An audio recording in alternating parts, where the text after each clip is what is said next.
বন্ধুরা, তোমরা আগে কখনো পুঁইশাক দিয়ে ভোলা মাছের চচ্চড়ি খেয়েছো? হ্যাঁ, অনেকেই খেয়েছো, আবার অনেকেই খাওনি। তো রেসিপিটা একটু মিলিয়ে নিতে পারো আমার সাথে। তো আমি এখানে পুঁইশাকগুলোকে ধুয়ে ভালো মতো কেটে নিয়েছি। যেই কড়াইতেই রান্না করবো আমি শাকগুলো কেটে একবারে সেই কড়াইতেই রেখে দিয়েছি। আর আলাদা করে এখানে আমি লবণ হলুদ মাখিয়ে মাছগুলোকেও হালকা করে ভেজে নিয়েছি।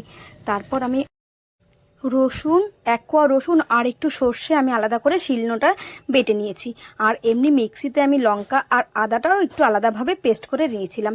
তো যাই হোক, সেই কড়াইতে আমি লবণ হলুদ আর কাঁচা সর্ষের তেল আর সমস্ত রকম মশলা দিয়ে আমি এখানে বেটে মেখে নিয়েছি। যেহেতু লঙ্কা আমার তো হাত জ্বালা করে, তাই আমি খুন্তি দিয়ে ট্রাই করছিলাম, তবে কিছুতেই হচ্ছিল না। তো আমার বর্মশাই এখানে একটু হেল্প করে দিয়েছে আমাকে।